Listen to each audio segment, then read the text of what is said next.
The topic is the evolution of affirmative action, and we're talking to Ms. Walker and Dr. Sanford. Dr. Sanford, let's have you over the last few minutes that we have during this final segment to talk about where you see affirmative action in terms of American society today. Well, thanks so much for the very important question. We are certainly at a crossroads with affirmative action. However, without any argument, there is still a strong need for this policy. We are when I say this crossroads, I mean that when you think in terms of how people are moving into placing people in very uncomfortable, hostile environments because of their misconceived notions about affirmative action to the point of a backlash. Many are talking in terms of there being reverse discrimination. Dr. Alan Johnson, in his book entitled Privilege, Power, and Difference, talks about if there's one particular position, 500 people trying to apply for it who are indeed qualified for it, and if there's one European American person that gets that position, say in a high-tech type of a situation, then everybody feels like, well, it's a qualified person, then it must be okay. But if an African American or a female gets that position, then you got 499 people feeling that they are reversed to discriminate against. And I think when we move on, we'll see how affirmative action is indeed a process that leads us into having a better working environment. The American Association of Higher Education, the American Council of Education, looks at this process as actually benefiting the majority group in much more of a powerful way than even the minority group at institutions of higher learning as well as in the workforce. As you know, in 2003, the Supreme Court had to make a decision, as did with Brown, as did with Presley, as did with the Dred Scott case, about affirmative action. And we were with a slim margin of having support for it. So there is still a need for it. This whole notion of a compassionate, conservative type of society is not bridging the gap between the racist, discriminatory, and sexist type and homophobic type of environment in which we still live in today. So there is still needed there to try to give people certain types of opportunities and fairness. Very good. You know, Ms. Walker, I think you mentioned earlier about the distinction between diversity and affirmative action. Let's have you to speak to that. Right. Affirmative action is actually the process to get to equal employment and diversity. A lot of people want to talk about diversity, but they shun affirmative action. Well, you can't get to diversity without having affirmative action, this fair and open process that brings in qualified people. You just don't get there because people tend to do the same thing that they've always done. So if you don't have a program that requires people to do extensive outreach, to advertise in the right places, to have a fair job description, to bring people in and not to have harassment and discrimination in the workplace, then you can't have diversity. All you have is a revolving door. People coming in and people going out and filing cases of discrimination because they're not treated well in the work environment. So we have to understand that even with affirmative action, we don't get the kind of diversity that we should be getting at this time because people are still dealing with nepotism, bringing people, friends, families. I speak about the extensive form of nepotism and also putting people in place because it looks good to the community. That is putting African Americans or Native Americans or whoever in place who are not qualified. I think the most egregious act that can be performed is to place anybody in a position for which they're not qualified. But historically, in nepotism, you'd place Uncle Joe's son in the company, and then there would be support for that person so that they would be trained to move up the ladder. Situation. But you put an African American youngster in the mailroom, guess what? He stayed in the mailroom. He didn't get somebody to coach and to mentor.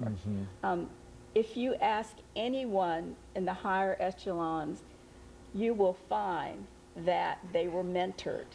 And the fact is that many of the protected groups, African Americans, Hispanics, women, do not get mentored. They do not get supported. In fact, what you find, if you get a person who's well qualified and very knowledgeable and very capable of doing the job, they become a threat. And they're seen as arrogant, or they're seen as being too aggressive. Persons of color always have to walk this real fine line. You know, are you too passive? Are you too aggressive? But if you're doing your job and you're doing it well, you can become a threat to those in power. And I might say that this whole issue about equal employment is not only about race and gender, it's about power. And we talk about a glass ceiling. African Americans and Hispanics and Native Americans feel that they have a concrete ceiling that we can't get through. They can't even see through it. So we're trying to get people into positions where they can make policy, because we find out if we get people of color in positions where they are able to make policy, the other groups get very upset, get very threatened, and they want that person out of place. Well, it seems to me over the last 3 minutes that we have here, it seems to me that both of you are saying that affirmative action is good for America. Is that, Absolutely. Let's have you speak to both of you speak to that. Yes, well, I think it certainly is very good for America, because as we look at that historical backdrop, we haven't gotten any place close to fairness. Anyone that talks about we have arrived and there's this whole idea of reverse discrimination, you show me the location and let me see how many managers there are, how many CEOs, how many people there in the workforce, and if it's reversed from how it has always been, meaning flip-flop, then I would say, well, yeah, we've arrived. But to this point, we haven't. And as far as policy is concerned, what you are hearing in common language is indeed the use of quotas, set aside, prefaces, those types of things. And you're finding young students at majority universities are using that language without understanding what we have shared today. So it's needed. Very good. And I think that that is very crucial, that somehow our young people are being made to feel that affirmative action is a blemish on them. And it's not. It's the process by which they can get into the workplace and not be harassed and not be discriminated. So it's very important. And you find people asking. I had a young person during my Christmas holidays who told me that she was told to write a paper on affirmative action without looking up anything about affirmative action. So how can you write about something if you don't know what the definition is? And you'll be surprised at how many things we deal with that we never define. And it allows those who don't want it to give their impressions definition of it. And we fall for it. So we have to teach our young people what these processes are and that they are beneficial for everyone. If we're not exposed to each other, we don't get to know each other. I think there's a solution, and there's a big affirmative action program that needs to start from kindergarten to higher education, so that we get to learn about the contributions of all people to the United States of America. That is not being taught. Therefore, there are some groups that are stereotyped, and we think that they are lesser than. But we're all contributed to this great United States of America. I'm proud to be an American, but I'm not proud of the fact that our educational system has not provided to our young people the context in which they live, the truth about how the United States was formed and how we came to contribute and to be proud of those contributions. very good. 30 seconds, and before we end the show today, any final statements, Dr.?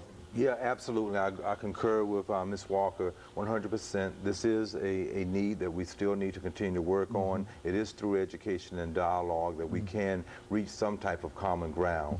But we have to have true education, talking about the issues, not putting them under the rug and trying to placate it. We have to get them out there and talk about them. Very good. Let me thank you, Dr. Sanford, and you, Ms. Walker, for coming by and giving us that excellent information about affirmative action. I think that even some of the things that we've said will indicate that not only is there a need, but it would be certainly to the benefit of the country. And I thank you for that information. And let me encourage our audience to tune in again next week for another informative edition of Comments. Thank you and good morning.